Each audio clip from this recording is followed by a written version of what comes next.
اللہ الرحمن الرحیم وبہ نستعین وهو خیر المعین صلی اللہ علی سیدنا محمد وآلہ الطاہرین۔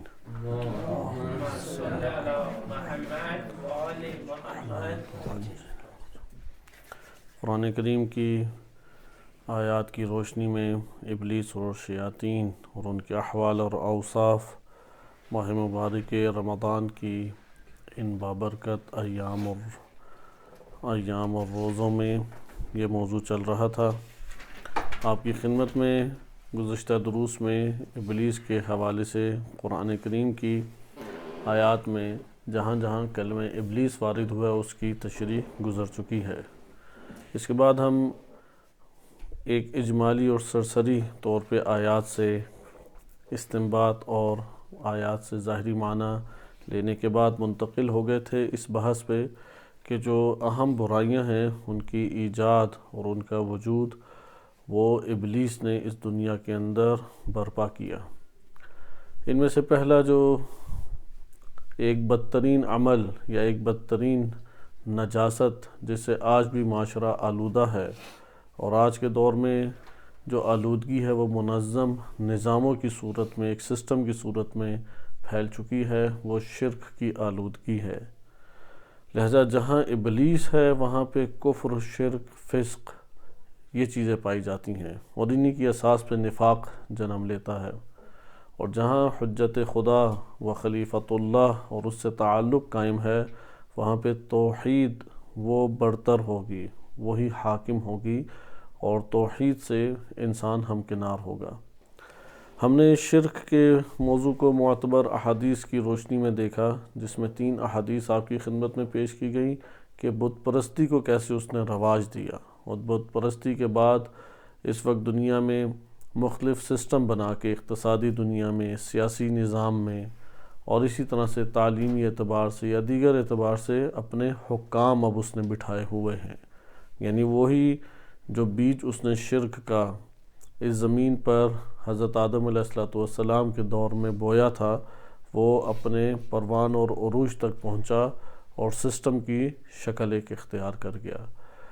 لہذا آخر الزمان کی جو جنگیں ہیں وہ بھی نظام سے ٹکراؤ کی جنگیں ہیں، صرف 1-2 افراد سے ٹکراؤ کی جنگیں نہیں ہیں، مملکت، نظام، لشکر اور اس طریقے سے ایک ٹکراؤ برپا ہوتا ہے۔ البتہ یہ بھی ذہن نشین رکھنا چاہیے کہ یہ جو حکومت اور نظام ہے ایسا نہیں ہے کہ آج کے دور میں ہی یہ عروج تک پہنچی، نہیں، فرعونوں کا سلسلہ جب آیا تو بہت ساری شیطنت نے جنم لیا، بہت سارے نظام اور مختلف طرح کی قوتوں نے، شیطانی قوتوں نے جنم لیا۔ اسی طرح سے نمرود کا دور آیا، اس کے دور میں بھی اسی طریقے سے ان چیزوں نے پروان چڑھایا۔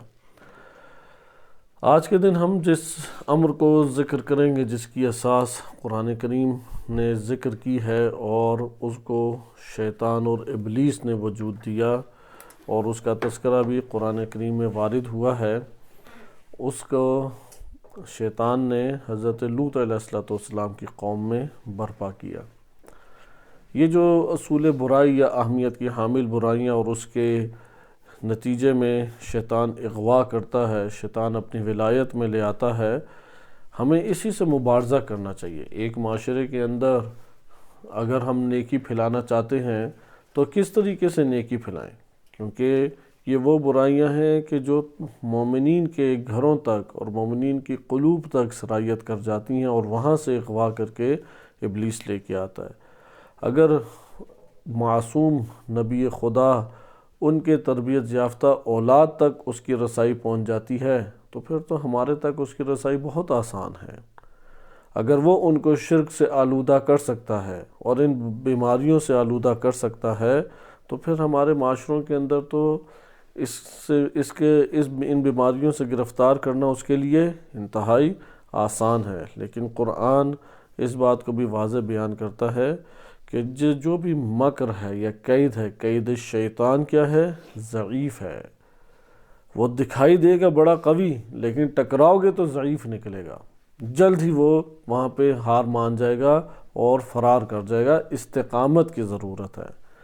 لیکن یہ جو ہم ٹاپک پڑھ رہے ہیں اس ٹاپک پڑھنے کا اصل مقصد یہ ہے کہ ہمیں معلوم ہو کہ ہم نے معاشرے میں کن برائیوں کے خلاف سخت جدوجہد اور کوشش کرنی ہے۔ یعنی سب سے پہلے شرکیہ نظام، جو اللہ سبحانہ وتعالیٰ کی حکومت، اللہ تعالیٰ کی ولایت یا اللہ سبحانہ وتعالیٰ کے نظاموں کے برخلاف بنے ہوئے ہیں، ان نظاموں کی ہم مذمت کریں، ان نظاموں سے ٹکراؤ پیدا کریں۔ مثلا حضرت یوسف علیہ السلام نے فراعنہ سے ٹکراؤ پیدا کیا، ابراہیم علیہ السلام نے نمرود سے ٹکراؤ پیدا کیا، اسی طریقے سے موسیٰ علیہ السلام نے اپنے دور کے فرعون سے ٹکر لی اور ایک بھرپور طریقے سے مقاومت کی۔ ہر نبی اپنے دور میں ان شرکیہ نظاموں سے الجھتا رہا ہے اور ان سے مبارزہ کرتا رہا ہے، اور اس وقت نبی کے پاس سٹیٹس کیا تھا؟ مادی طور پہ دیکھیں ضعیف تھے، ناتوان تھے، قلت میں تھے، قلیل افراد تھے، اس لیے یہ بہانہ لانا کہ ہم لوگ تو اقلیت میں ہیں، ہم لوگ تو بہت تھوڑے سے ہیں، ہم لوگ تو ضعیف ہیں، ہم کمزور ہیں، یہ ایک بہانہ بن کے رہ جاتا ہے۔ لہذا ضعف، قلت، کمزوری، تنہائی، اسی میں آگے قدم بڑھائے جائیں گے۔ یہ ہمارے پاس جب بات آ گئی تو آئیں اب ہم اگلے اس مورد میں وارد ہوتے ہیں، اور قرآن کریم کی آیات سے پہلے میں حضرت لوط علیہ السلام کا بیان کر کے اس کی تشریح اور تفسیر قرآن کریم کے آیات کی ضمن میں وارد ہونے والی احادیث مبارکہ سے انشاءاللہ دیکھتے ہیں، جن میں سے بعض احادیث یقیناً صحیح سند ہے اور بقیہ مؤیدات کی صورت میں ہمارے سامنے آ سکتی ہیں۔ حضرت لوط علیہ السلام کا تذکرہ قرآن کریم میں کثرت سے وارد ہوا ہے، تقریباً 30 کے قریب، 20 اور 30 کے درمیان آیات ہیں کہ جن میں لوط علیہ السلام کا تذکرہ وارد ہوا ہے۔ یہ جو کثرت سے وارد ہونا ہے، یہ اس بات کی دلیل بھی ہے کہ یہ عمل ہمیشہ بشریت کو تنگ کرتا رہے گا، آزمائش میں مبتلا کیے رکھے گا، کیونکہ ابلیس یا خوف کی طرف سے آتا ہے یا شہوات اور فحاشی کی طرف سے آتا ہے۔ یہ دو اس کے سب سے بڑے ذرائع ہیں اغوا کرنے کے۔ یعنی کسی چیز کو مزین بنائے گا اور بہت خوف زیادہ کر دے گا کہ قدم نہ اٹھا سکیں، یا ایک چیز کے بارے میں ایسی تصویر کشی کرے گا کہ انتہائی شہوت بڑھ جائے گی۔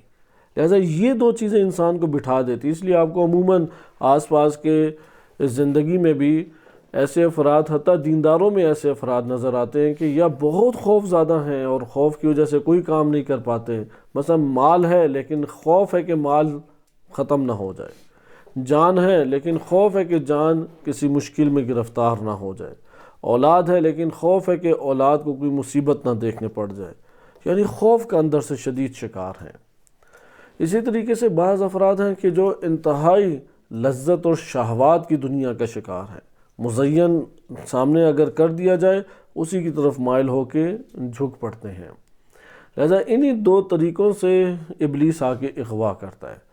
اس لیے حضرت لوط علیہ السلام کا جو 30 کے قریب آیات میں تذکرہ وارد ہوا ہے، اور ایک ہی واقعے کو اور اس عذاب کو زیادہ بیان کیا، یعنی کوئی جگہ شاید ہی ایسی ہو، ایک دو جگہوں کے علاوہ تمام جگہوں پہ قرآن کریم میں جہاں لوط علیہ السلام کا تذکرہ ہے وہاں پہ عذاب کی بھی نوعیت بیان کی گئی ہے۔ یعنی یہ عمل ایسا ہے کہ اگر معاشرے کے اندر چھا جائے یا غالب آ جائے وہ بستی قائم نہیں رہے گی، لیکن اگر یہ مورد غالب نہ آئے اور دبا ہوا رہے تو یہاں پہ بھی چنگاری یا آگ لگ چکی ہے اور یہ خطرے میں پہنچ چکا ہے۔ لہٰذا فوراً اس برائی کا خاتمہ کریں، کیونکہ ابلیس وہ کرۂ ارض کے اوپر اپنی ولایت اور تاریکی اور ظلمتوں کو جو لے کے آتا ہے وہ انہی چند چیزوں کے ذریعے سے آتا ہے۔ اس لیے آپ وہ گناہوں کو نوٹ کرتے رہیں، جیسے شرک ابھی ہم نے ایک پڑھا، دوسرا آج ہم یہ مورد پڑھ رہے ہیں۔ قرآن کریم کی آیت سورہ عنکبوت سے میں آپ کی خدمت میں پڑھ دیتا ہوں، اور بقیہ انشاءاللہ تعالی اگلے ہم مرحلے میں کسی اور مورد میں اسے دیکھیں گے۔ آیت نمبر 28 سورہ عنکبوت میں ارشاد باری تعالی ہوتا ہے وَلُوطًا اِذْ قَالَ لِقَوْمِهِ، اور وہ وقت یاد کرو جب لوط نے اپنی قوم کو کہا اِنَّكُمْ لَتَأْتُونَ الْفَاحِشَةَ، کہ تم لوگ فحاشی کو انجام دیتے ہو، تأتون آتے ہو لیکن فحاشی کی صورت میں، مَا سَبَقَكُمْ بِهَا مِنْ أَحَدٍ مِنَ الْعَالَمِينَ، کہ تم لوگوں نے سے پہلے ان جہانوں میں کسی ایک نے بھی اس گناہ کو انجام نہیں دیا۔ یعنی قرآن واضح تصریح کر رہا ہے کہ لوط علیہ السلام کی قوم سے پہلے یہ گناہ نہیں تھا، یعنی یہ والا مورد موجود نہیں تھا کہ مرد مرد کی طرف آنے لگ جائے۔ اس لیے اس قرآن کی یہ آیت، کیونکہ یہ آیت ہمارے لیے تشریح کا باب کھولتی ہے کہ سب سے پہلے ابلیس نے یہ شروع کرایا، یعنی بشر یہ لے کے نہیں آیا، بشر نے خود سے اس کا آغاز نہیں کیا۔ اس لیے ما سبقکم بہا من احد من العالمین، عالمین میں سے ایک بھی ایسا نہیں ہے کہ جس نے اس فحاشی کو تم سے پہلے انجام دیا ہو۔ اِنَّكُمْ لَتَأْتُونَ الرِّجَالَ، کیا تم لوگ مردوں کے پاس آتے ہو، وَتَقْطَعُونَ السَّبِيلَ، اور راہ کو قطع کر دیتے ہو۔ یعنی راہ کیا ہے؟ جنسی غریزے کو پورا کرنے کے لیے نکاح کے طور پہ سامنے سے خاتون کے آنا، صحیح ہے؟ یعنی جو راہ ہے وہ خاتون ہے، وہ راہ مرد نہیں ہے۔ وَتَأْتُونَ فِي نَادِيكُمُ الْمُنْكَرَ، اور تم ان منکرات کی طرف اپنی ہی اس زندگی میں، اپنی ہی ان علاقوں میں یا جہاں زندگی بسر کر رہے ہو، ان جگہوں پہ تم ان منکرات کو لے کے اور منکر کو انجام دے رہے ہو۔ فَمَا كَانَ جَوَابَ قَوْمِهِ إِلَّا أَنْ قَالُوا، ان کی قوم کے پاس کوئی جواب نہیں تھا سوائے اس کے، جواب میں کیا کہتے؟ اب جب لوط علیہ السلام ان کو نصیحت اور ہدایت کرتے تو وہ آگے سے جواب دیتے تھے، ائتنا بعذاب اللہ ان کنت من الصادقین، سچے ہو تو عذاب لے آؤ، ہم تو دیکھو ہر روز انجام دے رہے ہیں، تو تم عذاب کیوں نہیں نازل کرتے؟ تم تو کہتے ہو عذاب آئے گا، تو عذاب لے کے آ جاؤ۔ قال ربی انصرنی علی القوم المفسدین، اب جب یہ طعنہ ملے، مثلا جیسے یہی ہے کہ عام مجرم جب بہت ہٹ درم اور بہت ضد اور تکبر میں آ جاتا ہے تو یہاں پہ پھر اس طریقے سے ہو، کیونکہ عذاب کا وقت معین ہے، اس معین وقت پہ ہی آئے گا۔ اب یہ اپنی حماقت اور نادانی کی وجہ سے تقاضا کر رہے ابھی مجھے پہ عذاب نازل ہو، یعنی اللہ ہے، تم نے جو باتیں کر رہے ہو وہ ہیں ساری چیزیں، تو پھر ابھی عذاب نازل کرو، میں کھڑا ہوں، تو عذاب نازل ہو جائے گا اس ٹائم تو نہیں نازل ہوگا، وہ تو اپنے وقت پہ ہوگا۔ ادھر سے ان کے اندر اور استکبار اور بغاوت اور سرکشی اور طغیانیت میں اضافہ ہو جاتا، لہٰذا لوط علیہ السلام نے پھر یہ دعا کی، اے میرے رب میری مدد فرما اس مفسد فاسد قوم کے مقابلے میں۔ پھر ان کے عذاب کا تذکرہ وارد ہوا، ابراہیم علیہ السلام کا تذکرہ آ جاتا ہے کہ یہ فرشتے، رسول جو ہیں فرشتے، کیونکہ قرآن کریم میں رسول ہمارے عقائدی اصطلاح کے طور پہ نہیں استعمال ہوا، صحیح ہے، مشترک لفظی ہے، وہ رسولوں کے لیے بھی وارد ہوا ہے اور اسی طریقے سے فرشتوں کے لیے بھی وارد ہوا ہے۔ ابراہیم علیہ السلام کے پاس آئے رسول، اس کا یہ مطلب دو نہیں تھے، یہ صحیح ہے، زیادہ تھے، یہ دو سے زیادہ تھے، بالبشرا، بشارتیں لے کے آئے۔ قالوا انا مہلکو اہل ہذہ القریہ، انہوں نے کیا کہا کہ ہم اس قریہ کو ہلاک کرنے والے ہیں، ہلاک کر دیں گے۔ ان اہلہا کانوا ظالمین، اس بستی کے بسنے والے کیا ہیں؟ وہ ظالمین ہیں۔ قال ان فیہا لوطا، تو ابراہیم علیہ السلام نے کہا اس بستی میں تو لوط رہتے ہیں۔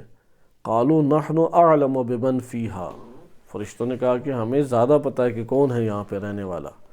لَنُنَجِّيَنَّهُ وَأَهْلَهُ، ہم انہیں بھی نجات دیں گے اور ان کے اہل و عیال کو بھی۔ إِلَّا امْرَأَتَهُ، اس کی زوجہ کو نہیں نجات دیں گے۔ كَانَتْ مِنَ الْغَابِرِينَ، یہ انہی فاسدین کے ساتھ اور پیچھے رہ جانے والوں کے ساتھ ہے۔ وَلَمَّا أَنْ جَاءَتْ رُسُلُنَا لُوطًا، جب ہمارے یہی فرشتے یا رسول لوط علیہ السلام کے پاس آئے، سِیءَ بِهِمْ، تو انہیں بہت ہی سخت گزرا، ناگوار گزرا۔ وَضَاقَ بِهِمْ ذَرْعًا، اور ان کا دل جو ہے وہ مکمل طور پہ تنگ ہو گیا۔ کیوں یہ برا گزرا؟ اس کی بھی وجہ قرآن کریم کی دیگر آیات بیان کرتی ہیں، کیونکہ جب وہ وارد ہوئے تو انتہائی حسین و جمیل بچوں کی صورت میں تھے، جنہیں غلمان کہتے ہیں۔ غلمان سے مراد 7-8 سال سے لے کے 13 سال کا بچہ جو ہوتا ہے، اس کی طرف جرائم پیشہ افراد کی رغبت زیادہ ہوتی ہے، یہ غلمان کی صورت کہلاتے ہیں۔ تو وہ آئے جب فرشتے، تو انہوں نے جب دیکھا، اور پھر یہ مہمان بھی لوط علیہ السلام کے تھے، تو انہیں خطرہ لاحق ہو گیا کہ یہ اہل علاقہ تو نہیں چھوڑیں گے، اس لیے انہیں انتہائی ناگوار گزرے کہ یہ لوگ کیوں اس جگہ پہ آ گئے، جبکہ یہ علاقہ انتہائی بدترین علاقہ ہے۔ وَضَاقَ بِهِمْ ذَرْعًا، کہ ان کا دل انتہائی تنگ ہو گیا اس وجہ سے کیونکہ تدبیر نہیں کر پائے۔ جب ایک بندہ وہ دیکھتا ہے کہ یہ لوگ نہیں، کیونکہ انہوں نے کہا کہ میری بیٹیاں ہیں، میں نکاح دینے کے لیے تم لوگوں کو تیار ہوں، کیوں تم اس طریقے سے فحاشی کو انجام دیتے ہو؟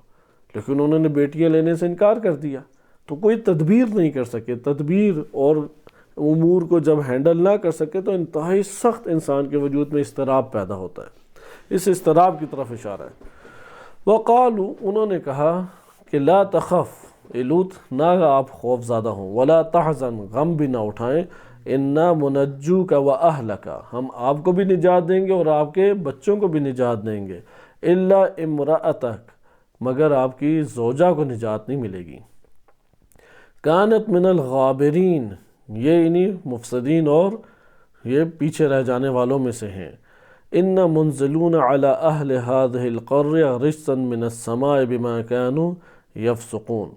پھر یہ آگے آیات چلتی ہیں کہ انشاءاللہ تعالی اس کو دیکھیں گے۔ آئیں ہم اس کو روایات اہل بیت علیہ السلام کی زبانی دیکھتے ہیں اور اس سے جانتے ہیں، تاکہ مبارزہ کریں ہم اپنی زندگی میں بھی اس فعل اور عمل سے اور اپنے علاقوں میں بھی، کیونکہ شیطان کے پاس یہ ایک بڑا ذریعہ ہے جو جنسی بہرہ روی ہے۔ ہر دور میں جنسی بہرہ روی کے ذریعے سے ابلیس نے بہکایا ہے اور اپنی ولایت کو پھیلایا ہے، ظلمتوں اور تاریکیوں کو اس کرۂ ارض کے اوپر بچھایا، یعنی ذلیل و خوار کر کے انسان کو رکھ دیا ہے۔ اس جنسی بہرہ روی نے جو مقصد اس کا یہی تھا کہ ذلیل و خوار کرے اور یہ ان کے اوپر آ کے حاکم بیٹھ جائے، مسلط ہو جائے، یعنی اس کے مطابق ساری چیزیں چلیں۔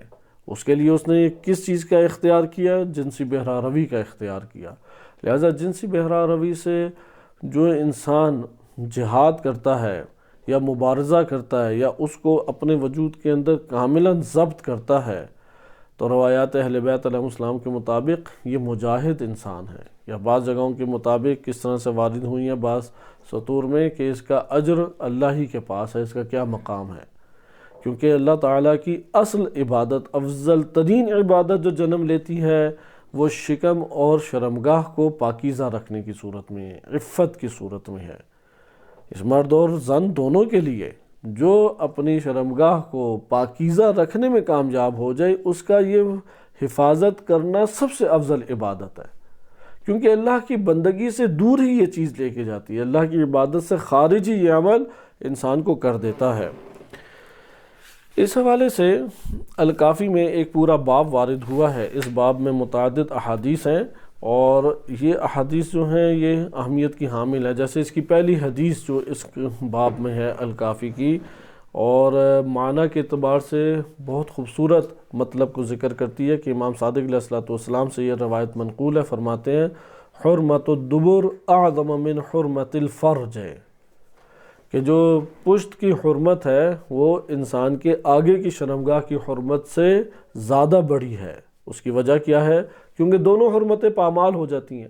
مثلا اگر انسان اللہ تعالیٰ کی حدود سے ہٹ کے جنسی غرائز کی مدد سے اپنے آگے کے حصے کی شرمگاہ سے ایک گناہ کو انجام دے، یہ بھی گناہ کبیرہ ہے، اس کے اوپر بھی حد نازل ہوگی، اور اگر پیچھے کی جانب سے بہرہ روی دکھائے وہ بھی گناہ کبیرہ ہے۔ لیکن دونوں میں سے کس بہرہ روی کے اوپر عذاب نازل ہوا؟ وہ جو پشت کی جانب سے انجام دی جاتی ہے، ان اللہ اہلک امتا بحرمت الدبر، یہ جو پشت کی جانب سے ایک فعل بد انجام دیا جاتا ہے، اس کی بنیاد پہ اللہ نے عذاب نازل کیا، وَلَمْ يُهْلِكْ أَحَدًا بِحُرْمَةِ الْفَرْجِ، لیکن آگے کی جو شرمگاہ سے اس نے عمل، جیسے زنا کا عمل انجام دیا جاتا ہے، اس کے اوپر اللہ نے کسی قوم کو ہلاک نہیں کیا، کسی ایک قوم کو بھی ہلاک نہیں کیا۔ اسی طریقے سے آگے روایت میں ذکر کیا گیا ہے، صحیح سند روایت ہے، حدیث نمبر 4 جو اس چیپٹر کی ہے، اس میں ابو بصیر امام باقر یا امام صادق علیہ السلام میں سے ایک امام سے نقل کرتے ہیں قوم لوط کے بارے میں کہ قرآن کریم میں ارشاد باری تعالیٰ ہوتا ہے انکم لتأتون الفاحشہ، یہ سورہ عنکبوت کی آیت ہے، ما سبقکم بها من احد من العالمین، کہ تم لوگ فحاشی کو انجام دیتے ہو، اور تم سے پہلے کوئی ایک بھی ایسا نہیں گزرا کہ جس نے اس فحاشی کو انجام دیا ہو۔ فقال، امام علیہ السلام نے فرمایا، ان ابلیس اتاہم فی صورت حسنہ، کہ ابلیس ان کے پاس ایک انتہائی خوبصورت شکل میں آیا۔ فیہ تأنیث، تأنیث کہتے ہیں وہی مؤنث کو، یعنی ان کے پاس جب آیا تو یعنی ابلیس سب سے پہلے آئے۔ ادھر آپ نے توجہ رکھی کہ کس طرح سے وہ اس کی بنیاد ڈال رہا ہے، جنسی بہرا روی کی بنیاد ڈال رہا ہے۔ اسی لیے بعض روایات اس طرح سے مضمون رکھتی ہیں کہ ہمارا شیعہ 3 کام کم سے کم نہیں کرے گا، جو 3 کام کرے وہ شیعہ نہیں ہے ہمارا۔ ان میں سے پہلا امر یہ ہے کہ ہاتھ پھیلا کے نہیں مانگے گا، کبھی بھی ہاتھ پھیلائے گا نہیں دوسروں کے سامنے۔ دوسرا جو امر ذکر کیا گیا یا تیسرا امر وہ یہی امر ہے کہ وہ کبھی بھی پیچھے کی جانب سے نہیں آتا، یعنی لواط کے عمل کو انجام نہیں دیتا، اس مرض میں مبتلا نہیں ہوتا۔ بالفاظ دیگر اگر اس مرض میں کوئی مبتلا ہو جائے، توبہ کرے گا تو تشیع میں داخل ہوگا، اس میں مبتلا ہے تو وہ شیعہ نہیں کہلائے گا۔ امام علیہ السلام کا انتہائی شدید، امام علیہ السلام نے ان جرائم سے مبارزہ کیا، کیونکہ معاشروں میں ہر دور میں یہ پھر بڑھتے چلے گئے۔ حضرت لوط علیہ السلام کے دور میں دیکھیں ابلیس نے کیسے یہ بنیاد رکھی کہ وہ آیا بڑی خوبصورت شکل میں اور مؤنث، جسے کہتے ہیں نا فیہ تأنیث، یعنی اس ابلیس میں مؤنث کی جو خصوصیات تھی اس نے اسے آشکار کیا ہوا تھا۔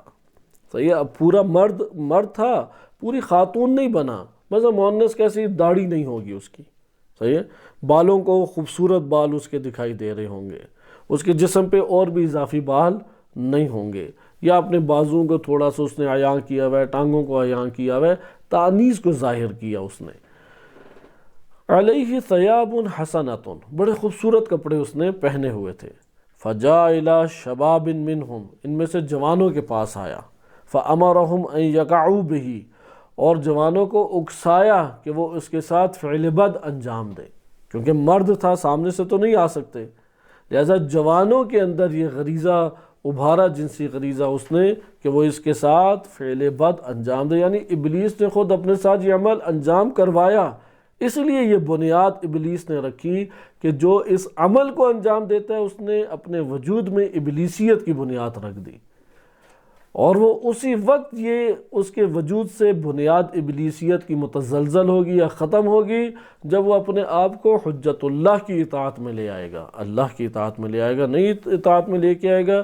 یہ ابلیسیت آہستہ آہستہ ایمان سے خارج کر دے گی۔ ایمان سے صرف زبانی آپ کا کلام یا یہ 2-3 چیزیں نہیں خارج کرتی، حسد ایمان سے خارج کر دیتا ہے، تکبر ایمان سے خارج کر دیتا ہے، اسی طرح یہ عمل ہے آہستہ آہستہ ایمان سے خارج انسان کو کر دے گا۔ وَلَوْ طَلَبَ إِلَيْهِمْ أَن يَقَعَ بِهِمْ لَأَبَوْا عَلَيْهِ، اگر اس نے ان کو اس لیے طلب کیا ہوتا کہ وہ ان کے ساتھ ایسا عمل انجام دے، یعنی اگر یہ اکسایا ہوتا کہ ابلیس جو ہے وہ ان کے اوپر سوار ہوگا اور یہ اس کے سامنے لیٹیں گے اور ابلیس یہ عمل بد انجام دے گا، لَأَبَوْا عَلَيْهِ، وہ اس کے اوپر کبھی بھی راضی نہ ہوتے، انکار کر دیتے کہ نہیں ہم یہ کام نہیں کراتے۔ لہذا ابلیس نے خود کہا کہ میں تمہارے سامنے بچھتا ہوں، لیٹتا ہوں، تم میرے ساتھ یہ عمل انجام دو۔ وَلَكِنْ طَلَبَ إِلَيْهِمْ أَن يَقَعُوا بِهِ، اس لیے اس نے یہ اکسایا، یہ ان کے اندر ابھارا کہ وہ اس کے ساتھ اس عمل بد کو انجام دے۔ فَلَمَّا وَقَعُوا بِهِ التذوه، جب انہوں نے، ان جوانوں نے اس عمل کو اس کے ساتھ انجام دیا تو ایک عجیب لذت کا احساس کیا۔ ثم ذهب عنهم وتركهم، اب وہ ادھر سے غائب ہو گیا اور انہیں چھوڑ کے چلا گیا ابلیس۔ فأحال بعضهم على بعض، پھر بعض جو ہیں ان کی طرف آنے لگے، اور اس طریقے سے یہ ایک سلسلہ شروع ہوا۔ یہ صحیح سند ہمارے پاس روایت تھی۔ اگلی روایت تھوڑی طولانی ہے اور اس کو بھی ہم انشاءاللہ تعالیٰ پڑھتے ہیں تاکہ ابلیس کا مکر، اس کا فریب، اس کا حیلہ وہ ہمارے سامنے آئے۔ اس کے لیے تو یہ امر کوئی ایسی دشوار گزار چیز نہیں ہے کہ اس کے ساتھ زنا یا لواط کیا جائے یا وہ کسی سے کروائے، کوئی اسے کے لیے مسئلہ نہیں ہے۔ لہذا یہ اس جگہ پہ ابلیس کے پھندوں کو سمجھنا چاہیے۔ اس نے کس طریقے سے ایک قوم، مومن قوم کو کس طریقے سے ایمان سے خارج کیا، یہاں تک کہ وہ اللہ کے عذاب کا نشانہ بنی۔ اگلی حدیث دیکھیں، حدیث نمبر 5 ہے، امام باقر علیہ السلام سے یہ منقول ہے یہ روایت، اور روایت طولانی ہے۔ اس میں امام باقر علیہ السلام فرماتے ہیں، الکافی کی یہ روایت ہے، کان قوم لوط من افضل قوم خلقهم اللہ، قوم لوط ایمان اور تقوی کے اعتبار سے افضل ترین قوم تھی جنہیں اللہ نے خلق کیا ہے۔ فطلبہم ابلیس طلب الشدید، اب ابلیس کو تو جتنی اللہ کی عبادت انجام دی جائے گی، اور ایک بندہ جتنا راہ الہی کے اوپر چلے گا اتنا چیخے گا چلائے گا، یعنی یہ آپس میں لازم ملزوم ہیں۔ بعض اوقات ہوتا ہے نا کہ جتنا دبائیں گے اتنا درد ہوگا، یہ اسی طریقے سے ہے کہ جتنی اطاعت کریں گے اتنا جھگڑا مول لیں گے۔ اگر ایک عام نارمل انسان زندگی بسر کرتا ہے، کوئی اس کی زندگی میں خاص برنامہ نہ عبادات کا ہے نہ اطاعت کا ہے، اور نہ ہی کوئی بہت حساس ہے، وہ اپنے لیے کوئی مشکل نہیں دیکھے گا، اس کا نہ کسی سے ٹکراؤ زیادہ ہے، نہ لوگ اس سے ناراض ہیں، اور نہ معاشر کے اندر رہتے ہوئے سے مشکل پیش آتی ہے، سارے ممالک میں آرام سے گھوم پھر کے بھی آ جاتا ہے، کوئی اس کا نہ شکوہ ہے کسی سے، نہ کچھ، اپنی نمازیں بھی پڑھتا ہے، روزے بھی رکھتا ہے، حج، زکوٰۃ، خمس اور زیارات، عمرے، یہ سارے انجام دے رہا ہے، کوئی مشکل ہی نہیں ہے اسے۔ کیوں؟ کیونکہ اس کا ٹکراؤ ابلیس سے بہت شدید نہیں ہے۔ مثلا ابلیس کے نظاموں سے کوئی ٹکراؤ سے نہیں ہے۔ ابلیس نے جو اصل برائیاں زمین کے اوپر شائع کی اور جن کی بنیاد اور بیج اور جڑوں کو اس نے بویا، ان بیماریوں سے اس کا کوئی ٹکراؤ نہیں ہے، کسی سے کوئی اعتراض نہیں ہے۔ وہ یہ لفظ سنتا ہے لوات تو کہتا ہے لا حول ولا قوت، بس بحث نہیں کرنی، بات نہیں کرنی، اس کو معاشرے کے اندر اس قبیح عمل سے لوگوں کو ڈرانا نہیں ہے، اسے ختم کرنے کی کوشش نہیں کرنی۔ جن جن وسوسوں سے ابلیس آتا ہے ان وسوسوں کی شناخت کرانی چاہیے قوموں کو۔ اگر ہم اپنے معاشروں کو ان وسوسوں کی اور انہی سازشوں کی جو اس کے پلان ہیں اس کے نہیں اگر ہم اپنے معاشروں کو روشناس کرائیں گے تو وہ اغوا ہو جائیں گے۔ مثال کے طور پہ روایات اہل بیت علیہ السلام یہ بیان کرتی ہیں کہ بچے کے بستر 7 سال کے بعد جدا کر دو۔ اب 7 سال کے بعد آپ نہ ایک ساتھ سونے دیں، ایک چادر کے نیچے نہ سونے دیں، سونے دیں گے تو اس کے بعد وہ شکار ہوتے ہیں، وہ تو کسی کو بھی نہیں پتہ لگے گا، کیونکہ یہ عمل انجامی تنہائیوں میں دیا جاتا ہے، اعلانیہ کوئی بھی نہیں ان اعمال کو انجام دیتا۔ فاسق سے فاسق انسان بھی اور فاسد سے فاسد انسان بھی وہ لذت ان جنسی امور میں لیتا ہی تب ہے جب تنہائی میں ہو، دوسروں کے سامنے لذت کا احساس نہیں ہوتا، یہ طبع انسانی ہے ایک، اس لیے یہ پوشیدہ سے پوشیدہ رہ جاتے ہیں امور۔ لہذا اب آپ نہیں بستروں کو جدا کریں گے تو نادانی کی وجہ سے یہ عمل انجام پا جاتا ہے۔ یہ ضروری نہیں ہے کہ شہوات ہوں، اب چھوٹے بچے میں 7، 8 یا 10 سالہ بچے میں تو شہوت کی نوعیت نہیں ہوتی، وہ کیوں یہ انجام دے بیٹھتے ہیں؟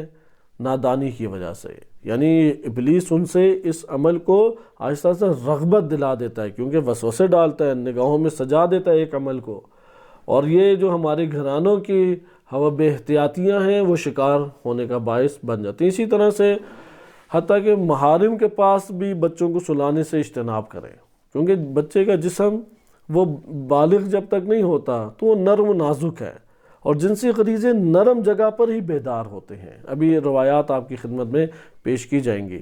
لہٰذا اگر ایک جگہ پہ مثلا گرمیاں ہیں، اے سی کا ماحول آپ نے فراہم کیا ہوا ہے، بستر بھی نرم ہے، غذا بھی خوب پیٹ بھر کے اس نے کھائی ہوئی ہے، یہ جو سارے ماحول نرم اس کو مل رہا ہے، ممکن نہیں ہے کہ اس کے جنسی غریزے بیدار نہ ہوں، وہ تو حتماً و حتماً جنسی غریزے، کیونکہ ملائمت میں اور نرمی ہی میں یہ غریزے جو ہیں وہ بیدار ہو جاتے ہیں۔ ضروری اپنے لیے اس جگہ پہ مشکل ایک کھڑی کرے، یا گرمی کی ایک تلخی کو برداشت کرے، یا زمین کی سختی کو برداشت کرے، یا بھوک کی شدت کو برداشت کرے، کوئی نہ کوئی ایسی سختی لائے تاکہ یہ غریزہ دبا رہے، وَإِلَّا یہ غریزہ جب ابھر آتا اور وسوسے پھیلتے رہتے ہیں، خیالات میں ڈوبتا رہتا ہے، انسان ایک عمل بد انجام دے بیٹھتا ہے۔ تو یہ آپ نے ملاحظہ کیا کہ اس نے شدید طلبہم، انہیں شدت کے ساتھ طلب کیا، شدید ان کے اندر اس غریزے کو برپا کر دیا، یا بہت وسیع اور شدید پیمانے پہ خوبصورت ایک مزین شکل بنائی یعنی وسوسہ ایجاد کیا جس کو دیکھ کے ہی انسان اس کی طرف مائل ہوتا چلا جاتا ہے۔ وَكَانَ مِن فَضْلِهِمْ وَخِيَارَتِهِمْ، ان کے فضیلت اور ان کے بہترین اعمال میں سے یہ جو نیکیاں ہیں ان نیکیوں میں سے یہ تھی کہ انہم اذا خرجوا الی العمل، جب وہ کاموں کے لیے اپنے گھروں سے باہر جاتے تھے، خرجوا باجمعہم، ایک ساتھ نکلتے تھے، وطبق النساء خلفہم، اور ان کی خواتین ان کے پیچھے رہ جاتی تھی۔ فلم یزل ابلیس یعتادہم، ابلیس اس وقت تک ان کے پاس آتا جاتا رہا، اس وقت ان کے پاس یعنی مسلسل ان کے پاس آتا جاتا رہتا تھا، کیونکہ سب سے زیادہ یہی اسے اذیت کر رہے تھے۔ جیسے میں نے عرض کیا کہ یہ دونوں باہمی تعلق رکھتے ہیں، جتنی اطاعت گہری اتنی تکلیف اور شدت ابلیس کی گہری، جتنی عبادات اور اطاعت درمیانی شدت بھی درمیانی۔ وہ ضعیف، عبادات ضعیف تو ادھر بھی ضعف، عبادات ہیں ہی نہیں پھر تو وہ ہے ہی اس کی ولایت میں، پھر تو باہر ہی نہیں ہے۔ لہٰذا کوشش کرنی چاہیے شدت کے ساتھ حجت الہی و قرآن کریم ان کو پکڑ لیں، تمسک عملی زندگی میں اختیار کریں، یعنی اسے نماز سے محبت ہو، تعلیم سے محبت ہو، درس سے محبت ہو، دینی جگہوں کو اور مراکز کو آباد کرنا چاہتا ہو۔ یہ جو اندر اس کے وجود کے اندر رغبت ہے اور طلب ہے، یہ حجت الہی کے ساتھ ربط کی نشاندہی کرتی ہے۔ لیکن اگر اس کے مد مقابل ہو تو یہ ابلیس اور شیاطین کے ساتھ اس کے ارتباط کو ظاہر کرتی ہے۔ آگے ملاحظہ کریں، اب وہ آتے جاتے رہتے تھا ابلیس، یہاں تک کہ لوگ بھی اس کے عادی ہو گئے، نہیں پہچان پاتے تھے کیونکہ وہ بھی بشر کی حالت میں ہی ان کے سامنے آتا تھا۔ فَكَانُوا إِذَا رَجَعُوا، اب ہوتا یہ تھا کہ جب وہ آتے، خرب ابلیس ما یعملون، جو انہوں نے کام کیا ہوتا تھا اسے سارا خراب کر کے آ جاتا۔ مثلا اگر کھیتی باڑی کی ہے تو پودے وغیرہ وہ گرا کے آ جائے گا، یا کج کر کے ٹیڑھے کر کے آ جائے گا، یا اسی طریقے سے کچھ گندم وغیرہ یا انہوں نے محفوظ کیا ہوا اناج وغیرہ اسے وہ کچھ اس طرح سے کر دے گا، مویشیوں کو کچھ کر دے گا، لہٰذا وہ خراب کر دیتا ہے۔ قال بعضهم لبعض، تو پھر اس قوم میں بعض نے دیگر بعض سے کہا، تعالوا نرصد هذا الذي يخرب متاعنا، آؤ ہم گھات لگا کے بیٹھتے ہیں، دیکھیں تو صحیح کہ ہمارے سامان کو یہ کون خراب کرتا ہے، یعنی یہ کون ہے کہ جو ہر روز ہی ٹائر پنچر کر کے بھاگ جاتا ہے، صحیح ہے، بیلوں پہ بیلیں وہ ٹیپ لگا کے بیل پہ بھاگ جاتا ہے، ہم دیکھیں تو صحیح، گھات لگا کے بیٹھتے ہیں۔ فرصدوه، تو انہوں نے پھر گھات لگا کے بیٹھے۔ فَإِذَا هُوَ غُلَامٌ أَحْسَنُ مَا يَكُونُ مِنَ الْغِلْمَانِ، ان کے جو چھوٹے نوخیز بچے تھے، جنہیں ممیزہ بچے بھی کہتے ہیں، نوخیز بچوں میں ان کے بچوں سے زیادہ خوبصورت دیکھا ایک بچہ ہے جو یہ سارے کام کر رہا ہے۔ غلام کہتے ہیں اسی بچے کو، غلام کا اطلاق 2-3 سالہ بچے پر بھی ہوتا ہے، اور غلام کا اطلاق جو ہے وہ 7 سال 6-7 سال سے لے کے 12-13 سال کے بچے پہ ہوتا ہے۔ اسی سے کلمہ اغلام ہے، جیسے اغلام بازی یا اسی گناہ سے بھی تعبیر کیا جاتا ہے جو انہی بچوں کے پیچھے پڑ کے اپنے آپ کو فاسد کرتا ہے۔ یہ غلام، عربی میں غلام کم ایسا آیا ہے، عبد کے معنی میں کم ہے، زیادہ تر کس معنی میں آتا ہے؟ اسی نوخیز بچے کے لیے آتا ہے۔ تو انہوں نے دیکھا کہ غلمان ہے، ہمارے بھی بچوں سے زیادہ خوبصورت ایک نوخیز بچہ ہے۔ فَقَالُوا لَهُ أَنْتَ الَّذِي تُخَرِّبُ مَتَاعَنَا مَرَّةً بَعْدَ مَرَّةٍ، تم ہو کہ جو ایک کے بعد دوبارہ آ کے ہمارے اس سرمایہ کو اور یہ جو سامان ہے زندگی گزارنے کا اس سب کو خراب کر کے چلے جاتے ہو۔ فَاجْتَمَعَ رَأْيُهُمْ عَلَىٰ أَنْ يَقْتُلُوهُ، سب نے اس بات کے اوپر اتفاق کیا کہ یہی بندہ ہے اور اسی بچے کو قتل کر دیا جائے۔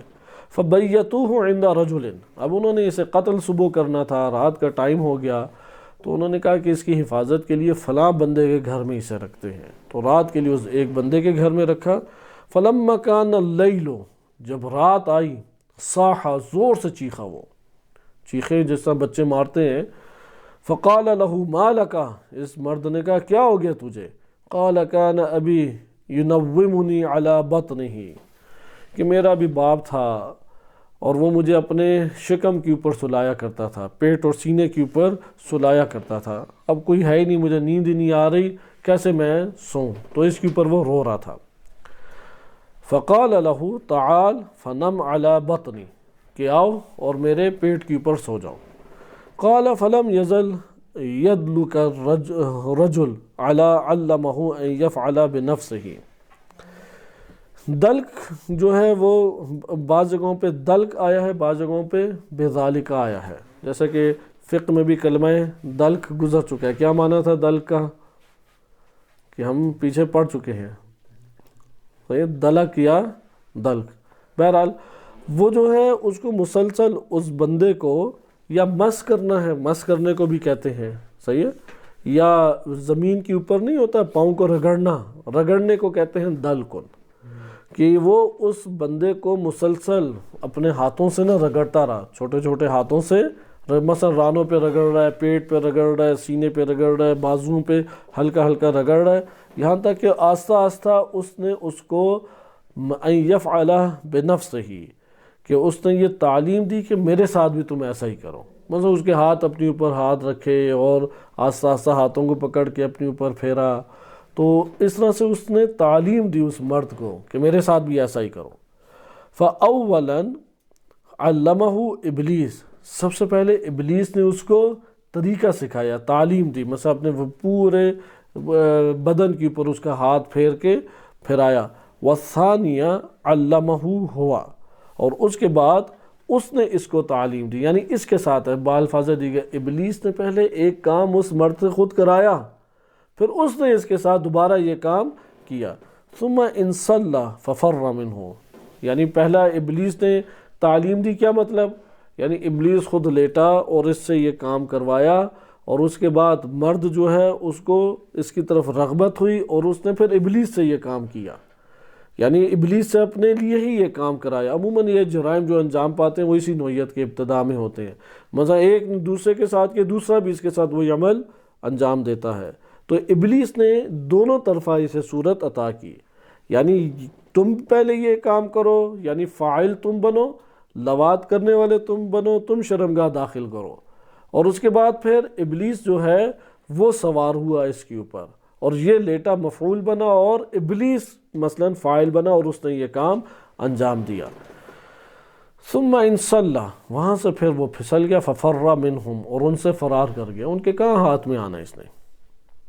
فاصبحوا فجعل الرجل يخبر بما فعل بالغلام، جب صبح ہوئی تو مرد نے ساری کہانی سنائی کہ کیا کیا میں نے اس بچے کے ساتھ کیا ہے.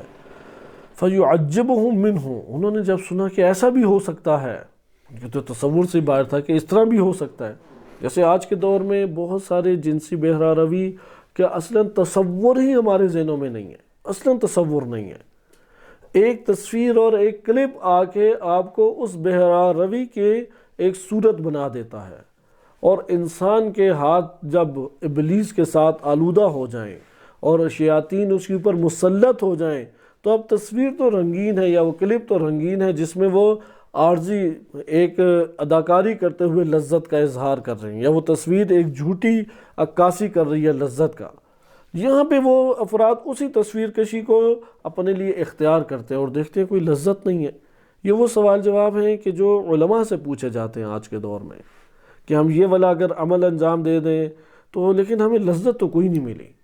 کیوں ہم جب اس کو مثلا فحش کلپس دیکھتے ہیں ادھر تو لذت کا احساس کر رہے ہوتے ہیں؟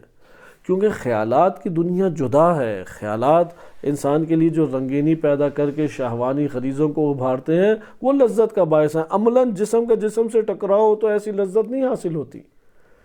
بالفاظ دیگر جنسی لذت کی بنیاد در حقیقت خیالات کے اندر ایک عمل کا انجام دینا ہے، بدن سے لازم نہیں ہے. بدن سے انجام پا جائے تو وہ ٹھیک ہے کہ ایک انسان کے لیے راہ ہموار ہوتی ہے، لیکن خیالات کے اندر شدت رکھ دی گئی ہے.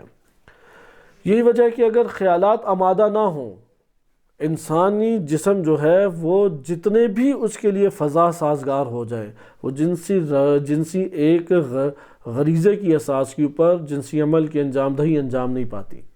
ضروری ہے کہ وہ خیالی طور پہ سوچ کے دائرے میں پہلے جنسی دائرے میں آئے. لہٰذا اسی لیے فضا بنائی جاتی ہے. اگر فضا نہ بنائے، مثلا اگر بالفرض ایک جگہ پہ جنسی غریزے ابھر آئے، اچانک دھماکہ ہوتا ہے، اب اس کی پوری کنسنٹریشن اس طرف منتقل ہو گئی، وہ جنسی غریزے بیٹھ جائیں گے. اسے پھر جگانے کے لیے ایک مرحلہ طے کرنا پڑے گا. حتیٰ کہ فقہی احکام بھی اسی طریقے سے ہیں کہ اگر ایک میاں بیوی ہیں، وہ ایک جنسی عمل انجام دینے کے لیے جدا ہوئے ہیں اور انہوں نے دروازہ بند کیا ہے، اور کوئی آ کے زور سے دروازہ مثلا کھٹکھٹاتا ہے، اور وہ جو مرد قربت اختیار کر رہا ہوتا ہے اس کی وجہ سے بالفرض وہ چاہ رہا ہوتا ہے کہ تمام تیاری کی اولاد کے لیے اقدام کرے اور زوجہ سے قربت کرے اور دخول کرے، لیکن اسی ٹائم دخول نہیں ہوتا اور انزال منی باہر ہو جاتا ہے، فقہی احکام میں اس کے لیے باقاعدہ سزا یا باقاعدہ اس کے لیے ایک جرمانہ رکھا گیا ہے، وہ جرمانہ ادا کرے گا کہ جس نے ان کے لیے یہ مشکل کھڑی کی، کیونکہ انسانی حقوق میں سے یہ ساری چیزیں، اس لیے یہ جو اگر حقوق کی رعایت نہ کریں تو وہ انسان کے اندر غریزے اپنے طور پہ قائم رہ جاتے ہیں اور جو گناہوں کی طرف ابھارتے ہیں۔ مثلا انہی میں سے ایک جو ادب ہمارے ہاں نہیں ہے، کیونکہ ہمارے ہاں معاشرے میں باحیا عورت کی علامت یہ سمجھی جاتی ہے کہ یہ معاشرتی ہمارا دین ہے، نہ کہ اہل بیت علیہ السلام کا دین۔ معاشرتی دین میں یہ سمجھا جاتا ہے کہ جو خاتون اپنے جنسی امور میں کسی قسم کے تقاضے کا اظہار نہ کرے یا کسی لذت یا خواہش کا اظہار نہ کرے وہ باحیا ہے، جو اظہار کر دے وہ بے حیا ہے، حتیٰ کہ بعض جگہوں پہ تو طلاقیں ہو جاتی ہیں کہ یہ تھی پہلے مجرم، جبکہ اس کے بالکل برعکس ہے، کیونکہ اگر خاتون کے لیے بھی جنسی غریزے ابھر گئے اور وہ اس کے لیے پورے نہیں ہوئے، اسے تسکین میسر نہیں آئی، وہ حساسہ بہرا روی کا شکار ہوگی، کیسے اپنے وجود کے اندر اس جنسی غریزے کی تسکین کو حاصل کرے؟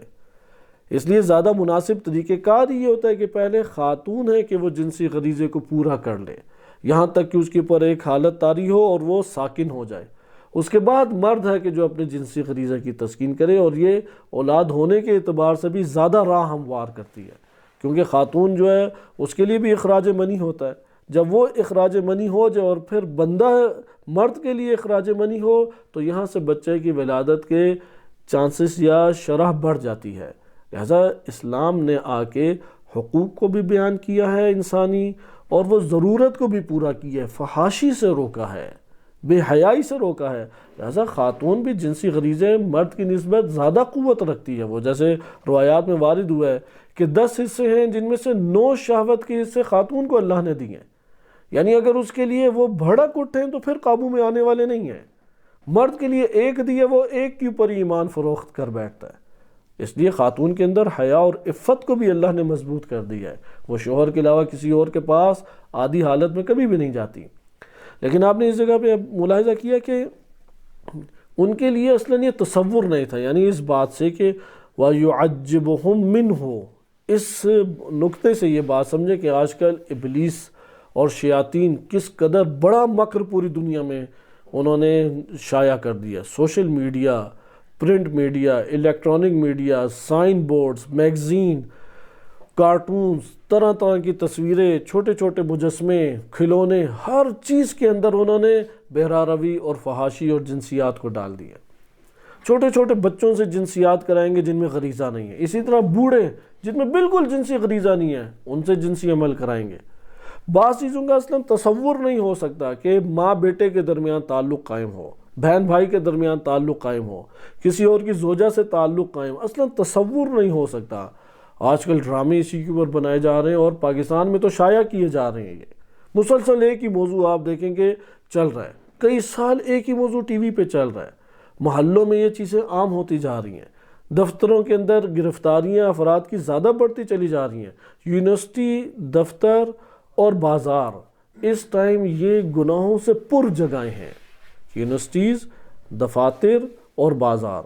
پھر وہ گھر آ جاتے ہیں جہاں پہ بے احتیاطی پائی جاتی ہے، کسی قسم کی نگہداشت نہیں ہے، جو کزن ہے وہ تو دوست ہیں، بہن بھائیوں کے اعتبار سے بہرا روی پھیل چکی ہے، کوئی احتیاط ہی نہیں ہے کہ کیسا ربط آپس میں رکھ رہے ہیں۔ کہانیاں مختلف بنی ہوئی ہیں، مختلف طرح کے ڈرامے بنے ہوئے ہیں، فلمیں بنی ہوئی ہیں، کلپس بنے ہوئے ہیں۔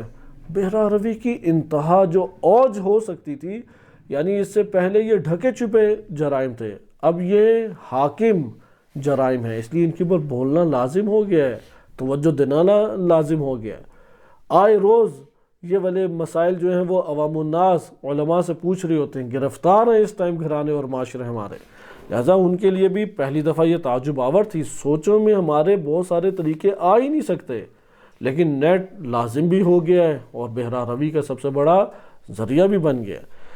وَهُمْ لَا يَعْرِفُونَهُ، وہ بھی اسے نہیں جانتے تھے. فَوَضَعُوا أَيْدِيَهُمْ فِيهِ، انہوں نے اپنے ہاتھوں کو اس کے منہ پہ رکھ دیا. حتیٰ اکتفى الرجال، یعنی اب یہ اور نہ بولو. لیکن اب جو سن لیا تھا تو بس سننے سے معلومات میں پہلے آنا ہے، اس کے بعد تو ابلیس نے بیٹھ کے ہی اپنے سگنل بھیجنے ہیں، شیاطین کو چھوڑنا ہے، وسوسے کھڑے کر دینے ہیں. لہذا جب ایک طریقہ معلومات میں آ گیا، اس لیے کوئی معلومات میں طریقے بتا بھی راہ بھی ہو، لطیفوں کی صورت میں، کلپس کی صورت میں، ویڈیو کی صورت میں یا تصویر کی صورت میں، مت سنیں اسے، کیونکہ یہ میں اپنی معلومات میں لانا ہی نہیں چاہتا. ضروری ہے کہ یہ ساری چیزیں میں معلومات میں لاؤں. کوئی سوال کر رہا اور تفصیلی بتانا چاہتا، آپ سوال روک دیں، کہیں گے بس کافی ہے، میں سمجھ گیا ہوں. کیا اس میں جو نتیجہ وہ میں آپ کو فقہی حکم اس میں بتا دیتا ہوں کہ آگے جو تم ایک لمبی اب تفصیل مجھے بتاؤ گے. لیکن ان کی معلومات میں آ گیا تو وسوسہ بنانا کیا ہو گیا؟ آسان ہو گیا. اس لیے ان موضوعات پہ گفتگو نہیں ہونی چاہیے. یہ تو آج کل ہمارے ہاں علماء طلاب میں اس حوالے سے بے احتیاطی آ گئی کہ ان موضوعات کے اوپر آزادانہ محافل میں گفتگو کرتے ہیں. یقیناً ان موضوعات کے اوپر گفتگو کرنا اور اس کو موضوع بحث بنانا آہستہ آہستہ انسان کے لیے عفت اور حیا کے حوالے سے انسان کے وجود میں کم یہ اثرات کرنا لگ جاتا ہے. اس لیے اسے حتماً بچنے کی کوشش کرنی چاہیے کہ ان کو زیادہ موضوعات نہ بنائیں، اس عنوان سے کہ معلومات کی صورت نہ دیں کہ اور صورتیں بننے لگ جائیں. لیکن وہ لازم معلومات بچوں کو دیں، وہ لازم معلومات جوانوں کو دیں اور معاشرے کو بالخصوص والدانوں کو دیں کہ جو منصوبے ابلیس کے بنتے ہیں اور جن مقدمات اور مراحل کو طے کر لیں تو حتماً و حتماً انسان گرفتار ہو جاتا ہے. جیسے یہ چھوٹے بچے کو مرد کے ساتھ چھوڑ دینا، جیسے ادھر انہوں نے یہی نادانی کی، انہیں نہیں اس بات کا علم تھا، ان کے سامنے نہیں تھا. ممکن ہے بہت سارے خاندانوں میں اور علاقوں میں گھروں میں یہ نہ منظر پیش ہو کہ یار یہ چھوٹا بچہ ہے، یہ بڑا ہے، یہ تو باشعور ہے، نیک ہے یا مولانا ہے، بڑا عبادت گزار ہے، اور اس کے ساتھ آپ چھوڑ دیں. نہیں، وہ اسے گرفتار کر لے گا. یہ مسئلہ احتیاط کا ہے، اعتبار کا نہیں ہے. احتیاط اس میں حل ہے، اعتبار قطعاً و قطعاً حل نہیں ہے اس کا. یہ صرف اور صرف احتیاط کریں، حتی الامکان کوشش کریں کہ یہ جدا جدا ہی رہیں، کیونکہ جو یہ تازہ عمر ہوتی ہے اس میں بھی وہ بچہ بھی ایک نوع اندر ایک لذت کا احساس کر رہا ہوتا ہے. بعض اوقات خوف کا احساس کرتا ہے، بعض اوقات شرمندگی کا اندر سے احساس کرتا ہے، نہیں والدین کو بتاتا، ہمارا بالخصوص معاشرہ زیادہ تر ایسا ہے. اور بعض اوقات لذت کا احساس کرتا ہے. یہ مجرم حتماً و حتماً بچہ بن جاتا ہے. پھر آگے دیکھیں، حتیٰ اکتفى الرجال بالرجال بعضهم ببعض. اب یہ وسوسے آئے ابھرے اور بعض نے بعض کے اوپر اکتفا کرنا شروع کر دیا. ثم جعلوا يرصدون مارة الطريق، پھر انہوں نے بیٹھنا شروع کر دیا گھات لگا کے راستوں پہ. صحیح. وَيَفْعَلُونَ بِهِمْ حَتَّى تَنَكَّبَ مَدِينَتُهُمُ النَّاسِ، پھر جو گزر رہا ہوتا بچہ پکڑتے اور اس سے یہ عمل بد انجام دیا کرتے تھے. یہاں تک کہ لوگ پھر عادی ہو گئے اور ان کا شہر ہی اس سے بھر گیا کہ لوگ ایک دوسرے کے اوپر سوار ہونا شروع ہو گیا آزادانہ طور پہ. ثم ترکوا نساءہم، اور انہوں نے اپنی خواتین کو ترک کر دیا. وَأَقْبَلُوا عَلَى الْغِلْمَانِ، اور انہی بچوں کے اوپر اکتفا کرنا شروع کر دیا. کیونکہ خواتین کو ترک کر دیا تو مزید پھر آگے بچے بھی نہیں ہوئے، اس لیے جب عذاب آیا تو بچے اس دور میں نہیں تھے، وہ سارے بڑے ہو چکے تھے.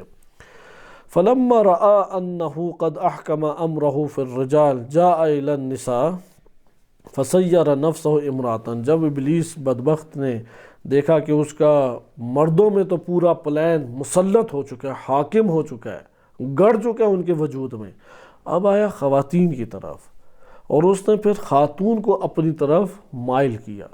فَقَالَ إِنَّ رَجَالَكُنَّ يَفْعَلُ بَعْضُهُمْ بِبَعْضٍ، اور اس نے آ کے یہ کہا کہ تمہارے مرد تو اس طرح سے عمل انجام دیتے ہیں. قالوا نعم قد رأينا ذلك، ہم نے یہ دیکھا ہے. وَكُلُّ ذَلِكَ يَعِظُهُمْ لُوطٌ وَيُوصِيهِمْ، تو اس نے کہا یہ سارا کا سارا جو ہے نا یہ لوط علیہ السلام نے انہیں بتایا ہے. لوط علیہ السلام نے یہ وصیت کی ہے، ان کی یہ واض و نصیحت اور پلان ہے سارے کے سارے. وَإِبْلِيسُ يُغْوِيهِمْ، اور پھر ابلیس ہے کہ جس نے ان کو اغوا کیا. حتیٰ استغنى النساء بالنساء، یہاں تک کہ وہ خواتین ایک دوسرے کے ساتھ وہ اس گناہ میں مبتلا ہو گئی اور مردوں سے مستغنی ہو گئی۔ خواتین مردوں سے کیسے مستغنی ہوئی؟ خواتین ہی کے ذریعے سے اس عمل کو انجام دینا شروع ہوگی۔ فلما کملت علیہم الحجہ، جب ان کی پر حجت تمام ہو گئی، حضرت لوط علیہ السلام کی حجت جو ہے وہ تمام ہو گئی، وَكُلَّ ذَلِكَ يَعِظُهُمْ لُوطٌ وَيُوصِيهِمْ، یہ جو مطلب ہے ظاہراً اس سے یہ مطلب لیا جائے گا، کُلَّ ذَلِكَ یہاں پہ مفعول بہ بن رہا ہے کہ لوط علیہ السلام نے اس عمل کے مقابلے میں انہیں واعظ و نصیحت کی۔ یہ قرآن کریم کی آیات کے مطابق ہے، نہ کہ ابلیس نے بہکایا۔ صحیح یہی ہے کہ لوط علیہ السلام نے ان لوگوں کو اس عمل کے مقابلے میں واعظ کیا، انہیں ہدایت کی، انہیں نصیحت کی، انہیں وصیت کی، لیکن ابلیس نے انہیں اغوا کر لی۔ اس لیے یہ جو پچھلے اشتباہاً ابلیس کی طرف نسبت دے کے یہ کہا گیا، یہ اشتباہ تھا۔ صحیح ترجمہ کیا بنے گا؟ لوط علیہ السلام انہیں سمجھاتے رہے، واعظ و نصیحت کرتے رہے، لیکن ابلیس نے اغوا کر لیا، یہاں تک کہ خواتین بھی اغوا ہو گئی۔ جب ان کی پر حجت پوری ہو گئی تو اللہ نے جبریل، میکائیل، اسرافیل علیہم السلام فی ذی غلمان، انہوں نے لباس میں غلمانوں کو کی شکل میں اور ان کے لباس میں بھیجا۔ وہ جب لوط علیہ السلام کے پاس سے گزرے تو وہ کھیتی باڑی کر رہے تھے، تو لوط علیہ السلام نے کہا این تریدون، کہاں جا رہے ہو؟ ما رأیت اجمل منکم قط، تم سے تو خوبصورت بچے آج تک میں نے نہیں دیکھے۔ قالوا ان ارسلنا سیدنا الی رب هذه المدینہ، ہمیں ہمارے سید نے اس مدینے کے رب کی طرف بھیجا ہے، یعنی اس شہر کو جو چلانے والا ہے اللہ کی طرف سے، اس کی طرف بھیجا ہے۔ اولم یبلغ سیدکم ما یفعل اہل هذه المدینہ یا بنی، لوط علیہ السلام نے کہا کیا میں تم لوگوں کو خبر نہ دوں کہ اس مدینے والے کیا کیا کام کرتے ہیں، تمہارے سید کو یہ پیغام نہ بھجواؤں؟ انہم واللہ یأخذون الرجال فیفعلون بہم، کہ یہ لوگ تو مردوں ہی کو پکڑ لیتے ہیں اور ان کے ساتھ اس طرح سے عمل انجام دیتے ہیں، حتی یخرج الدم، یہاں تک کہ ان کے اعضاء سے خون نکلنا شروع ہو جاتا ہے، تب بھی وہ یہ عمل اس وقت تک یہ عمل انجام دیتے رہتے ہیں۔ فقالوا امرنا سیدنا ان نمر وسطها، ہمارے تو سید نے، فرشتوں نے کہا ہمارے تو سید نے ہمیں حکم دیا ہے کہ ہم اس مدینے کے شہر کے درمیان سے گزریں، کیونکہ درمیان سے گزریں گے تو پورا شہر دیکھے گا۔ قال فلی الیکم حاجۃ، قالوا وما ہی، قال تصبرون ہاہنا الی اختلاط الظلام، کہتے ہیں میں تم سے پھر ایک ہی تقاضا کرتا ہوں، مہربانی فرماؤ۔ لوط علیہ السلام نے کہا، اور وہ تقاضا یہ ہے کہ تم لوگ یہاں پہ رات تک ٹھہرو، کہ رات کا اندھیرا چھا جائے تو پھر تم آگے چلے جانا، اس ٹائم جاؤ گے تو تمہارے لیے مشکل کھڑی کر دیں گے۔ قالوا فجلسوا، وہ بیٹھے رہے، فبعث ابنتہ فقال جیئی لہم بخبز، اپنی بیٹی کو انہوں نے بھیجا اور کہا کہ اس کے لیے روٹی لے آؤ، ان سب کے لیے روٹی لے آؤ۔ وہ گئے اور وہ پانی لے کے ایک دیگچی میں وہ لے آئے، جب ان کے سامنے یہ لے کے آئے اپنی عبا میں، یتغطون بها من البرد، وہی اسے ڈھانپا ہوا تھا انہوں نے۔ فلما ان ذهبت الابنۃ اقبل المطر والوادی، تو جیسے ہی ان ہٹایا، یعنی ٹھنڈا ہونے سے بچانے کے لیے لپیٹا ہوا تھا کھانا، ان کی بیٹی نے ہٹایا تو تیزی سے بادل آ گئے اور چھا گئے ادھر بادل۔ فقال لوط الساعة يذهب بالصبيان الوادی، یہ ٹائم ہے کہ اندھیرا چھا چکا ہے اور بادل آ گئے ہیں اور بارش برسنے والی ہے، یہ اب تیزی سے گزر سکتے ہیں، اس لیے کھڑے ہو اور ہم تیزی سے چلتے ہیں۔ لوط علیہ السلام نے دیوار کے جو ہوتے ہیں نا نیچے کی طرف، دیواروں کے بالکل ساتھ ساتھ لگ کے گزرنا شروع کیا کہ نہ پتہ لگے۔ جبریل، میکائیل و اسرافیل علیہم السلام وہ درمیان سے گزر رہے تھے، ابھی انہیں کہتے کہ تم محفوظ طریقے سے گزرو۔ فقال یا بنی امشوا ہا ہنا، ادھر آؤ، ادھر سے گزرو، کہاں سے تم لوگ جا رہے ہو؟ تم درمیان سے جا رہے ہو، سب لوگ دیکھ لیں گے تمہیں۔ تو انہوں نے کہا امرنا سیدنا ان نمر فی وسطها، ہمارے تو سید نے، مالک نے کہا تھا کہ درمیان سے گزرنا ہے۔ وقال لوط یستغنم الظلام، انہوں نے لوط علیہ السلام نے موقع غنیمت جانا کہ یہ اندھیرا چھایا ہوا ہے۔ ومر ابلیس فاخذ من حجر امرأة صبیہ، تو ابلیس نے کیا کہا کہ چھوٹی بچی ہے اس کی گود سے پکڑ لیا بچی کو۔ مر ابلیس، وہ گزر رہا تھا اور اس نے کیا کیا کہ ایک بچے کو پکڑ لیا من حجر امرأۃ فطرحا فی البئر، اور کنویں میں پکڑ کے پھینک دیا، بچہ تھا خاتون کے اور ادھر پھینک دیا۔ فتصایح اہل المدینہ کلہم علی باب لوط، سارے کے سارے چیخ پکار کر کے جناب لوط علیہ السلام کے گھر میں آ گئے۔ فلما ان نظروا الی الغلمان، یعنی بتانے آئے کہ یہ مسئلہ ہو گیا اور اس طرح سے کنویں سے نکالنا ہے، کیونکہ لوط علیہ السلام صاحب عزت حاکم تھے۔ اصل میں یہ ابراہیم علیہ السلام کو جب نمرود سے نکالا تو انہوں نے ایک مملکت قائم کی، اور اس مملکت کا ایک جو شہر ہے، وہ شہر ادھر لوط علیہ السلام اپنے بھتیجے تھے ان کو وہاں پہ بھیج دیا، اور وہاں پہ حاکم اور اب والی بنا دیا۔ یعنی یہ علاقہ جو ہے وہ ابراہیم علیہ السلام کی مملکت کے ماتحت آتا تھا، اور ان کی طرف سے ادھر حاکم لوط علیہ السلام تھے۔ اور بعض جگہوں پہ وارد ہوا ہے کہ یہ شام اور مصر کے درمیان تھا۔ ابھی بھی آپ دیکھیں نا، شام، پرانے دور کا شام جو ہے یہ فلسطین، اردن اور موجودہ شام اور لبنان، اس پورے علاقے کو شامل ہے، اسے شامات بھی کہتے ہیں۔ لہٰذا آپ دیکھیں گے مصر کا بارڈر، صحرائی بارڈر جہاں پہ لگ رہا ہے، اور اسی جگہ پہ فلسطین کی بھی حدود ہے۔ اس خطے میں جو فلسطین اور مصر کا بارڈر ہے، اس جگہ پہ یہ خطہ موجود تھا، اور یہاں پہ چونکہ فلسطین میں ابراہیم علیہ السلام، عراق یا فلسطین، یہ پورا خطہ انہی کے کنٹرول میں تھا، تو اس جگہ لوط علیہ السلام رہا کرتے تھے۔ تو بہرحال لوط علیہ السلام وہ چونکہ اس علاقے کے بڑے تھے، ان کی طرف رجوع کیا۔ جب گئے دیکھا کہ ان کے گھر میں تو بچے ہیں، کہا کہ اے لوط قد دخلت فی عملنا، کیا آپ بھی ہماری طرح سے اس عمل میں شریک ہو گئے ہیں؟ قال ہؤلاء ضیفی، یہ میرے مہمان ہیں، تہمت نہ لگاؤ۔ فلا تفضحون فی ضیفی، اور میرے مہمانوں کے بارے میں میرے اوپر الزام تراشی مت کرو۔ قالوا ہم ثلاثۃ خذ واحدا واعطنا اثنین، ایک تم رکھو بقیہ دو ہمیں دے دو، تین ہے یہ تو۔ قال فادخلهم الحجرہ، تو انہوں نے اپنے کمرے میں داخل کیا۔ وقال لوط لو ان لی اہل بیت یمنعونی منکم، کہ میرے پاس میرے گھر والے ہیں، مجھے اس سے دور رکھو کہ میں مہمان دوں، شرعی طریقے سے نکاح کرو، اور میری بیٹیاں حاضر ہیں۔ قال تدافعوا علی الباب، انہوں نے دروازوں کو بجانا شروع کر دیا کہ نہیں، یہی بچے ہمیں چاہیے۔ وکسروا باب لوط، انہوں نے دروازے توڑ دیے۔ وطرحوا لوطا، اور پکڑ کے باہر لوط کو پھینک دیا۔ فقال له جبریل ان رسل ربک لن یصلوا الیک، ہم تیرے رب کی طرف سے بھیجے ہوئے فرشتے ہیں، یہ ہرگز تجھ تک نہیں یہ لوط پہنچ سکتے۔ فاخذ کفا من بطحاء فضرب بها وجوہہم، تو انہوں نے کنکریاں زمین سے پکڑ کے اپنی ہتھیلے میں جبریل علیہ السلام نے بھری اور ان کے منہ کے اوپر ماری۔ وشاہت الوجوہ فعمی اہل المدینہ کلہم، تو وہ ان کے اوپر جب آ کے برسی ہیں تو قبیح چہرے کو بگاڑ دیا، اور سارے کے سارے وہ اندھے ہو گئے۔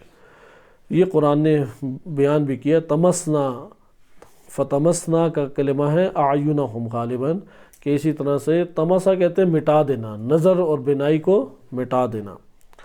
وقال لهم لوط یا رسول ربی، اے میرے رب کے فرشتوں، فما امرکم رب فیہم، ان کے بارے میں میرے رب نے کیا حکم دیا ہے؟ تو انہوں نے کہا کہ ہمیں اللہ نے حکم دیا ہے کہ ہم سحری تک انتظار کریں۔ قال فلی الیکم حاجہ، تو پھر لوط علیہ السلام نے کہا ایک گزارش ہے تم لوگوں کی خدمت میں۔ کہا کہ کیا تمہاری گزارش ہے؟ کہا کہ ان کو ابھی ہی واصل جہنم کر دیا جائے، ابھی ابھی۔ فإنی اخاف ان یبدو لربی فیہم، کہ ممکن ہے کہ ان کے بارے میں میرے رب کا ممکن ہے کہ کوئی رحمت والا ہی فیصلہ نہ آ جائے، جیسے یونس علیہ السلام کی اس میں تھا۔ فقالوا یا لوط ان موعدہم الصبح، ان کی وعدہ گاہ کیا ہے؟ صبح ہے۔ یہ جب بھی جرائم زیادہ ہو جائیں، دشمن کا حملہ اور قبضہ بڑھتا چلا جائے، اور کوئی آپ کو نہیں تدبیر اور راہ دکھائی دے رہی، تو یہ آیت انسان کو حوصلہ دیتی ہے، ان موعدہم الصبح، کہ ان کا انجام ہے وہ صبح آنے والی ہے۔ صحیح ہے، ان کا وہ موعد ہے ان کے اختتام کا۔ یہ چھائی ہوئی تاریکی، یہ ظلمتیں، یہ دشمن کا مکر و فریب، یہ اس کا پریشر، تسلط، اور یہ اس کی سختی، ظلم و تشدد، ان سب کا کیا ہے؟ موعد ہے۔ پھر کیا ہے؟ الیس الصبح قریب، بقریب الیس الصبح بقریب، کیا صبح قریب نہیں ہے؟ یعنی یہ تاریکیاں جلد چھٹ جائیں گی، یہ ظلم و ستم، یہ فحاشی، یہ مکاری، یہ ظلم و تشدد، یہ بربریت، یہ ساری کی ساری چھٹ جائے گی۔ الیس بالصبح صبح بقریب، اس لیے یہ آیت انسان کو بہت حوصلہ دیتی ہے۔ لمن یرید ان یأخذ فخذ انت بناتک وامضی ودع امراتک، تو کہا کہ تم اپنے ساتھ کس کو لے کے جاؤ گے؟ تو انہوں نے کہا کہ تم اپنی بیٹیوں کو لے جاؤ اور یہاں سے چلے جاؤ، تمہاری زوجہ ادھر ہی رہ جائے گی، اسے ترک کر جاؤ۔ امام باقر علیہ السلام فرماتے ہیں کہ رحم اللہ لوطا، اللہ رحمت نازل فرمائے لوط علیہ السلام پہ، لو یدری من معه فی الحجرہ لعلم انہ منصور حیث یقول لو ان لی بکم قوہ او آوی الی رکن شدید، کہ اگر وہ یہ جانتے کہ کون کمرے میں ان کے ساتھ ہے، یعنی انہیں نہیں پتہ لگا یہ فرشتے ہیں، اگر وہ جانتے یہ کون ہیں تو وہ حتماً و حتماً مدد کی، لعلما، وہ جان لیتے کہ ان کی مدد کی جائے گی حتماً، یعنی اس طرح سے پھر سلوک نہ ہوتا۔ اور پھر آیت یہ قرآن کی پڑھی کہ لوط علیہ السلام کا کلام اللہ تعالیٰ نے ذکر کیا، ان لی بکم قوہ، کہ اگر تم لوگوں کے مقابلے میں میرے پاس قوت ہوتی، یا آوی الی رکن شدید، یا میں ایک قوی چیز کی طرف پناہ لے لیتا، تو اے رکن اشد من جبریل معه فی الحجرہ، تو کیا جبریل سے کوئی تھی بڑی قوت کہ اس کے پاس لے لیتے، یعنی ان سے کوئی ایسی شدید تر چیز نہیں تھی۔ اس لیے اللہ سبحانہ وتعالیٰ نے، اللہ عز و جل نے نبی صلی اللہ علیہ وسلم کے لیے فرمایا کہ وما ہی من الظالمین ببعید، یعنی آپ کی امت کے جو ظالمین ہیں، ان عملوا ما عمل قوم لوط، ان کے ساتھ بھی وما ہی من الظالمین، ظالمین سے بعید نہیں ہے کہ یہی ہو، یعنی اگر یہی عمل امت رسول صلی اللہ علیہ وسلم انجام دے تو بعید نہیں ہے کہ ان کے ساتھ بھی یہی عمل انجام پائے۔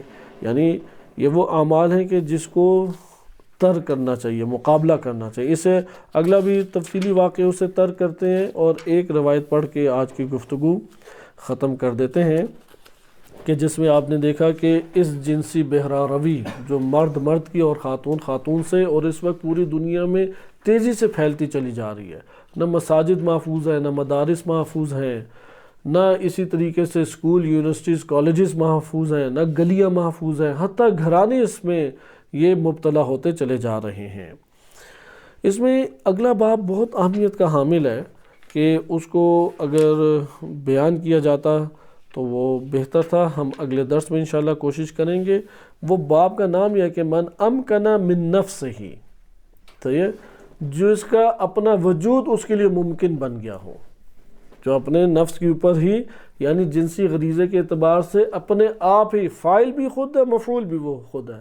اس کو ایک اور تعبیر بیان کی گئی، جو اپنے ساتھ نکاح کر لے، اسے روزے کی اصطلاحات میں کہتے ہیں استمناء کرنا، خود سے طلب امناء کرنا، یعنی خود اپنے بدن کو وہ نکاح قرار دے دے اور اپنے بدن کے ساتھ ایسے امور انجام دے کہ اس کے وجود سے یہ جنسی غریزہ انجام پا جائے۔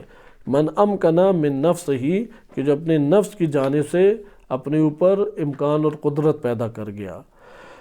اس حوالے سے اس کے اندر کئی روایات ہیں، مثلا پہلی روایت میں آپ کی خدمت میں پڑھ دیتا ہوں اور بقیہ آگے پڑھیں گے۔ یعنی اس روایت کے اندر یہ ہے کہ انسان جنسی بہراروی کا خود شکار ہو کے خود اپنے آپ کو حاضر کرے۔ حاضر کرنے سے مراد یہ ہے کہ یا یہ لواط انجام دینے والا ہے، یا زنا کرنے والا ہے، یا یہ خود چاہتا ہے کہ اس کے ساتھ کوئی لواط انجام دے، یعنی یہ مفعول بننا چاہتا ہے، یعنی کوئی اس کے اوپر مسلط ہو اور اپنی شرمگاہ اس کی شرمگاہ میں داخل کرے، اپنے ساتھ کام کروائے۔ یہ اس کے اندر روایات ہیں، بعض واقعات ہیں کہ جو اگلے درس میں آپ کی خدمت میں ذکر کیے جائیں گے، کہ نبی صلی اللہ علیہ وسلم کی روایت امام صادق علیہ السلام نے بیان فرمائے، من امکن من نفسہ طائعا، کہ جو اپنے نفس کو خود بچھا دے، صحیح ہے، اپنے نفس کو اپنی نفس کے اوپر ہی یہ حالت طاری کرے اور بچھا دے کہ یلعب بہ، اس کے ساتھ یہ کھیل کھیلا جائے، القی اللہ علیہ شہوۃ النساء، تو اس کے اوپر اللہ تعالیٰ خواتین والی شہوت کو غالب کر دیتا ہے، اس کے اندر وہ یہ والی شہوت اللہ تعالیٰ ڈال دیتا ہے، یعنی جس طرح خواتین ہیں ان میں یہ غریزہ ہوتا ہے، ان کے لیے لذت دخول میں رکھیے کہ اگر مرد دخول کرے، مرد کے لیے تو یہ نہیں رکھی، جو یہ کام کراتا ہے وہ پھر اس مصیبت میں گرفتار ہو جاتا ہے. یعنی امکنہ من نفس سے یہ مراد ہے کہ اپنے آپ کو وہ بچھا دے. لیکن اس کے باب میں یہی 3 گناہ ہمارے پاس 3-4 جنسی بہراروی کی صورتیں آ جاتی ہیں. یا لواط کرنے والا ہے، یا زانی ہے، یا اپنے آپ سے لواط کروانے والا ہے. یہ امکنہ من نفس ہی یہ الٹ کی طرف ہے، یعنی لواط کروانے والے، مفعول کی بات ہے. تو اس کو انشاءاللہ تعالی اگلے درس میں ہم ملاحظہ کریں گے. صلی اللہ علیہ سیدنا محمد و آلہ طاہرین.